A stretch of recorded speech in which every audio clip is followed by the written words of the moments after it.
Hi, welcome to Relationship Talk with Laura. My name is Laura Dinke. I'm a nationally licensed mental health counselor and a marriage and family therapist in the state of California. My goal is to help you improve your relationships, to bring you more joy and happiness and love in your life. And together as we do that, we will change the world, one relationship at a time. First, let me read you an email that I received from Joe from Tennessee. He says, Laura, I disagree with what you say in your book about criticism, that you shouldn't criticize someone. I need to criticize my mate so I can help her become a better person. What? What are you thinking, Joe? Are you trying to get her not to love you? We never criticize our mates. And I'll tell you why. Because we are human beings. And we have so many faults ourselves that when we point our finger at our mate and criticize them, we're immediately pointing 3 fingers back at ourselves. And when we criticize, it is a weapon that kills the relationship. Poison. It is as if you are pouring poison into the soul of your mate, and they will inevitably resent you. But Joe, you're probably thinking to yourself, but I have to criticize her. No, you don't. You need to concentrate on yourself. You need to become a better person yourself. There are some of you out there that are still saying, but Laura, they have the most irritating habit that I cannot stand, and I need to criticize them. Okay. First of all, you have to ask yourself, is this something that is a bad habit that my mate can change? Or is this something that is an as-is category, meaning your mate can't change it? And you know, when we marry or when we're in a relationship, we take our mate on as is. I would really like to tattoo across everyone's forehead, as is, you have me as is. Okay, so say it's you don't like your mate's nose. Well, you don't criticize that. If they decide to have plastic surgery and want to, that's their business, not yours. You love your mate for who he or she is. However, if you're complaining about something that can be changed, like, oh, my mate drives me crazy because he always leaves the toilet seat up when he goes to the bathroom. And in fact, when I get up in the middle of the night, kind of in the dark, grope my way to the toilet and sit down, yikes, cold porcelain, and he hasn't put the toilet seat down. Okay, you could say to yourself, yes, maybe this is something that could be changed. But you never criticize and say, you are such a jerk. How could you always leave the toilet seat up? You are so thoughtless. Well, thoughtless, jerk, not nice. We don't want to pour that kind of poison into our mate. Instead, here is the right way to say it. Principle number 1, always let them off the hook. So you would say, hey babe, I know that you love me. Compliment them. Let them know that you think the best of them. I know you love me, and I know that you would never leave the toilet seat up on purpose so that it's miserable for me when I go to the bathroom in the night. No, you would never say that. Instead, you would say, I know that you don't mean to ever leave the toilet seat up. I'm sure you just forget sometimes. All right, so you state what irritates you with what we call I statements. I feel put out. I feel hurt when you don't do X, Y, and Z. And then you state what you want, because we never have an idle conversation with our mate just criticizing, even if we do it in the nicest of ways by one, letting them off the hook first. But we state what we would like to have happen because we want resolutions. So after saying, babe, I love you. I know you love me too. And last night when I went to the bathroom, you accidentally left the toilet seat up. And oh, I know you would never do that on purpose. Do you think that you could remember to put the toilet seat down for me? It would make me so happy. And I would feel so loved if you would just do that one little thing for me. Well, of course your mate is going to say, oh, wow, yeah, gee, honey, I'm sorry. I didn't realize that's what I was doing. Gosh, I'm going to do better, and I will do that for you. That's the ideal conversation. So, number one, you haven't criticized your mate idly and made them feel like they were below scum on earth, a worm. Instead, you've made them feel good because you've complimented them and let them know that you know that they love you. And we all want our mate to recognize when we give them love, right? And we want them to remember the good in us, not the mistakes that we've made. And so if you say that you love them and let them off the hook, and then just use an I statement. I feel put out, I feel hurt when you leave the toilet seat up. And would you please then give a solution? So just remember that when we criticize, it's as if we're pouring poison into the brain of our mate, and we don't want to do that. We want to fill them with great love. So you're going to decide if it's something that can be changed. If it's not something that can be changed, then let it go. And you're asking me, well, gosh, how do I let something go that bothers me so terribly? All right. So one would be that you remove yourself from the place where you're with your mate. We call this an adult timeout. Move to another location and take deep breaths. And you breathe in through your nose, 4 counts, hold it 4 counts, and then release through your mouth, 4 counts. It's amazing how getting oxygen to the brain changes things. It makes you think more clearly, because when we're angry or mad, we can't think. Suddenly our brain is like a Neanderthal. Can't think at all. We just think about fighting. And so getting away and breathing deeply, 4 counts in, holding 4 counts, and then releasing nice and loudly really helps. Some of my clients say that what they really love to do when they are upset but don't want to criticize their mate because they know it's something that cannot be changed. Remember, you're always going to differentiate between things that can be changed and things that can't be changed. So it's great to remove yourself with an adult timeout, and if the breathing hasn't worked for you, then run around the block. Run around the block several times. Again, exercise helps you get oxygen to the brain, and it's amazing how it's a clarifying effect. And one can think so much more clearly when one has oxygen in the brain. And we want to be as sharp as we can before we speak. Do you remember when you were little and your mother said, if you don't have something nice to say, then don't say anything at all? That's a great adage for us to all remember. So try exercise. And then, if that doesn't work, then maybe you need to meditate. Some people meditate, some people pray.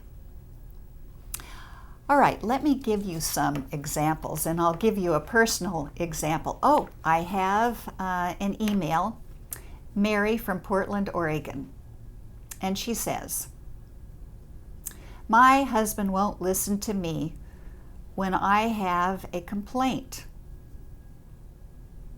He thinks everything is okay. All the time. What can I do? That's an excellent question. So once again, that's just come in. I'm going to read it again. Mary from Portland, Oregon. Thanks for emailing me. My husband won't listen to me when I have a complaint. He thinks everything is okay all the time. What can I do? Well, first of all, the word complaint signals criticism. So if you're complaining to him, he's probably not going to listen. But if instead you say in a very nice voice, honey, can I talk to you for just a minute? And if he's watching football or baseball or something on TV, go ahead, Mary. Maybe it's not the right time to approach him. Approach him when he's not watching a game, when he doesn't first come home from work. Approach him after he is at a time which would be approachable, and then you say, may I have a moment to speak with you? And then in a nice voice, remember, you tell him, assume the best, honey, I love you so much and I know you love me, and I know that you would never do anything that would hurt me. And maybe it is that he doesn't take the garbage out, so let's assume that's the case. But I really feel kind of hurt when you don't take the garbage out and it piles up, and I feel put upon, and I would appreciate it so much if you would take the garbage out. That's pretty clear cut. That is something that a mate can't sweep under the rug, because it's asking for a specific task to be done. So we never complain. That's where the adage nagging wife comes from. We never complain. Instead, we ask for what we want in the nicest of ways. 1, letting them off the hook. 2, using an I statement saying, I would really love it if you would. And then 3, giving the solution. Let me tell you a story. It's about my husband and I, because I'm also going to teach you the companion that goes with criticism, which is defensiveness. Criticism is like poison pouring into the brain. Defensiveness is another weapon that kills a marriage. And defensiveness is like rapid fire gunfire. Because defensiveness means that when someone criticizes us, we want to defend ourselves. So usually we see all the faults of our mate and just rattle them off in rapid gunfire style. So here's a story from my marriage. My husband was commuting down to Los Angeles from Seattle. At the time, we lived in Seattle, and he was making a series of documentaries for television. When he went to LA, he would work 16-hour days. And when I would pick him up at the airport, the Seattle airport, he would be absolutely exhausted. Well, one day I was driving to the airport and I was talking on my cell phone. This is before it was against the law to talk on your cell phones without hands-free, and I didn't have hands-free. And besides that, it was a brand new cell phone. And I didn't know how to work every aspect of the cell phone. I was talking to one of my clients. It was an emergency. She was in a terrible panic, and I was essentially talking her off of a cliff. She really felt suicidal. And I was working very hard to talk to her and deciding in the moment whether or not I needed to send her to the hospital for 72 hours to be watched over permanently, or whether she would be willing to agree to not commit suicide and instead to do the things that I asked her to do. So I was determining this in an assessment form over the phone when I heard beep beep. It meant it was my husband. So I hung up on my client and said, I'll call you back immediately, because I really didn't know how to do call waiting at the time.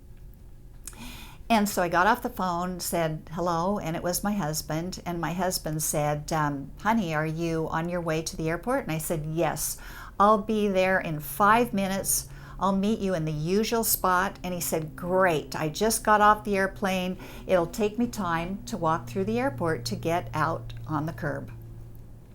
So I said, bye, love you. He said, I love you, bye. I got off the phone.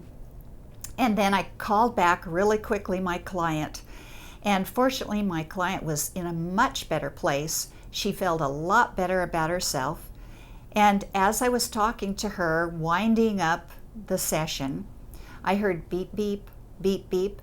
And I knew it was my husband calling me. He was just calling me because he loves me and he wanted to talk to me while he was walking through the airport. But I needed to finish up with my client. So I kept going, ignoring his beeps. And I was able to finish up with my client just as I drove in right beside the curb. And then I hung up, and she was in great shape, and she felt a lot happier and encouraged and promised me she wasn't going to commit suicide. She was okay, and I scheduled her for an appointment the next day. So I hop out of the car, and I start to walk around the car to greet my husband with a hug, and he says, how come you didn't answer my beeps? And I said, well, honey, I ignored you on purpose because I was talking to a client. Ignored me on purpose? He said. He was really mad. And he was mad because he was so tired. Normally my husband doesn't get mad, but he was hardly getting any sleep, and understandable. But nevertheless, he got in the car, I got in the car, and he continued, I am tired of you putting your clients ahead of me. You ignored me, you should have answered the phone. What do you think happened to me when he criticized me? Yes, you got it right. I immediately was defensive. I wanted to point my finger at him. I wanted to get out my little machine gun and list off all of his faults. But instead, I am a professional counselor after all, I used my skills. And I said to him, I repeated back, I kept quiet, and I wasn't defensive. I didn't shoot back a weapon of war. Instead, I listened with kindness and love, and I repeated back what he said. So, honey, let me get this straight. I really want to understand what made you mad. You feel that I put my clients ahead of you, and that I talked to them and put them first rather than you. Is that right? And he said, yes, that is right. That is exactly how I feel. I feel that you put your clients ahead of me. And so I kept repeating back what he said and gave him enough time to get out all of the things that really irritated him and bothered him about me not answering the phone. And then I said, I am so sorry. That's the next step we use after we give them listening and understanding. I am so sorry. I don't blame you for feeling number two, and that isn't right.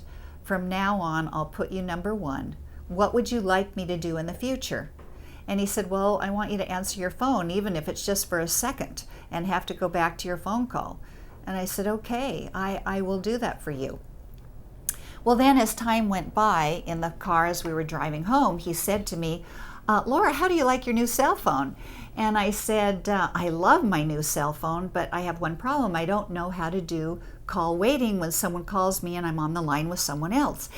To which he said, oh no, oh Laura, is that why you didn't answer my phone?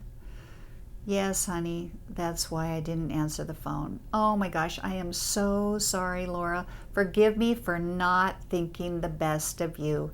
Forgive me for not assuming the best of you and asking first, how come you didn't answer my cell phone? Which I did, but you kind of answered and I didn't listen and clarify what you said.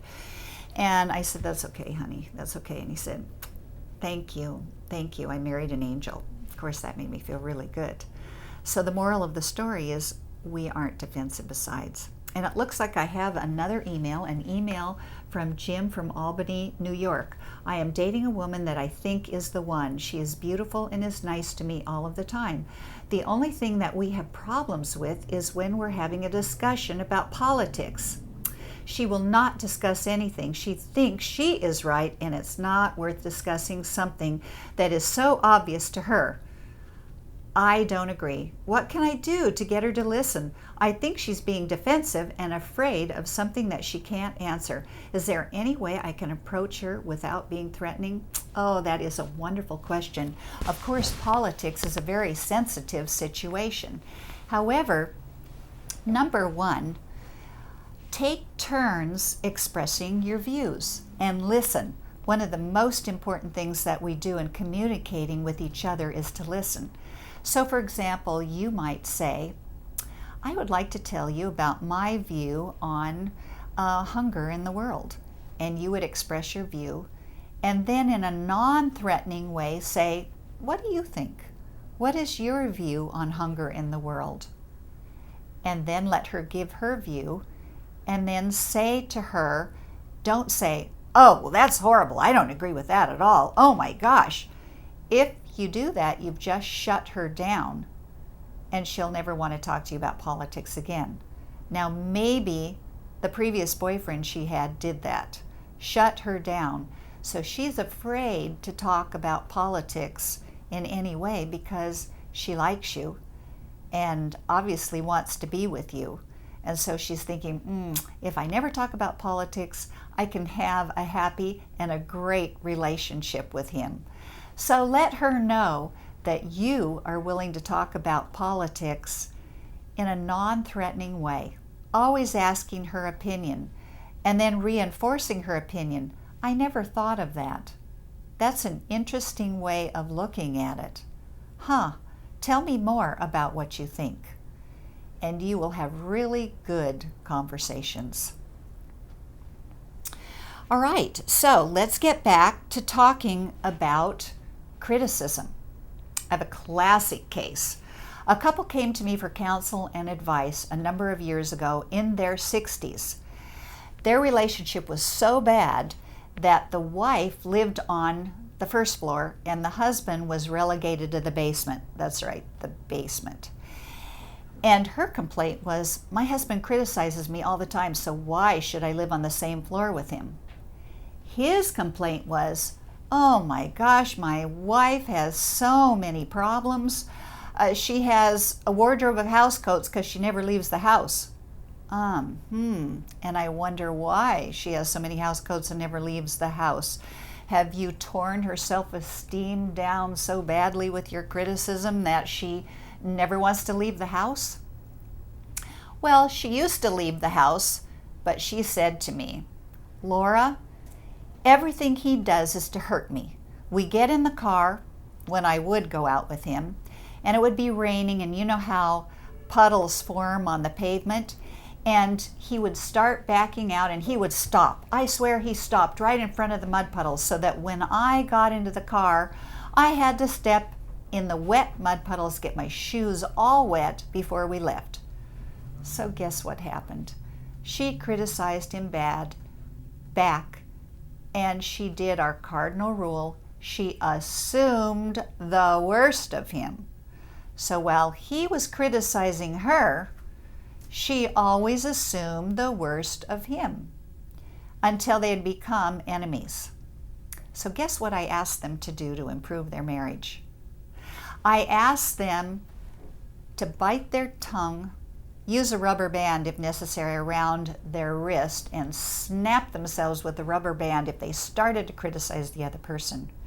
And instead they were asked to give each other 3 compliments a day for 1 week. They did, and when they came back the next week, the most amazing transformation had taken place. They started feeling better about each other because when they complimented each other, they'd say, wow, I didn't know you thought that about me. I didn't know you felt that way about me. They stopped criticism, and month after month, after 6 months of learning how to give each other love, learning how to speak nicely and kindly to each other with all the skills that we have been talking about today, such as 1, always letting them off the hook, using I statements, and then having a resolution, Things changed dramatically, and they lived on the same floor again and didn't need counseling anymore because they had learned to stop criticizing, and they had learned to stop being defensive by pointing a gun at each other or pouring poison in the other person's soul. They had learned to really love each other. Let's see. Another story that I have is from my own life, of course. My husband always laughs and says that our stories could help any marriage because we probably made all the mistakes, but in making the mistakes, we've learned. And it's great. I'm happy to report that 38 years later, we are still happily married. And so I'm hoping that you can learn from our wisdom. This other story is, again, about criticism and defensiveness. Again, my husband was traveling down to Los Angeles making documentaries. And this time, when he came home and I picked him up at the airport, he was so exhausted, he asked me to go ahead and drive on home. Now, this was very rare because my husband loves to drive and I really don't like to drive. I would be very happy to have a full-time chauffeur drive me everywhere. So he said, please drive home. I am just too exhausted. I've hardly had any sleep on these shoots that I've been on. And I said, okay, honey, sure, I'd be happy to drive home. So I stayed in the driver's seat and I was driving home along the freeway, and I can't even remember what I did, but my husband suddenly was, oh gosh, oh my gosh, and started criticizing my driving with, oh, how could you do that? Oh, that's terrible. And on and on. It's been too long, so I don't remember all the details, but I do remember being criticized. Okay, this is where the no-no comes in. I started to be defensive. I unleashed my criticisms of my husband. Yeah, right, as if you've never made that mistake. You've got to be kidding me. You do this kind of thing all the time. To which my husband said, well, name one time. I've never done that. Name one time. Go on, name one time. And I thought, and of course I couldn't think of anything to say to him. And I said, well, I can't think of anything right now, honey. To which he said, yeah, you get it. That's right, because I never have done that. And then I snidely said back, no, it's just that I'm so kind, loving, and polite that I didn't say anything at the time. And of course that made him mad too, because that was kind of the same thing as a backhanded criticism that, you know, I'm nice and kind and loving and you aren't because you criticized me. Oh, why did I do that? So the rest of the way home, what was I doing? Fuming. And the rest of the way home, he was fuming also. How could I have done it better? And I did learn from my mistake. I could have said when he was upset and he said, oh gosh, how can you drive that way? Oh, stop, help. I could have, in a sweet, kind, loving voice, said, gosh, honey, I'm sorry that I'm scaring you with my driving. Do you want me to pull over to the side of the road and you're welcome to drive? To which I know my husband, who is kind and loving, 99% of the time would have said, oh, Laura, I am sorry. I'm just so tired. Please forgive me. I'm on edge. And guess what? Then we would have had a great ride all the rest of the way home. So sometimes saying you're sorry can just eliminate an unhappy situation. So here we are. We've had today a great talk about not using criticism, a terrible weapon that pours poison into the soul of our mate. Instead, we have learned today how to talk correctly. And so it's been a pleasure being with you. Until the next time, this is Laura at Relationship Talk. See you next time, 2 o'clock on Thursdays.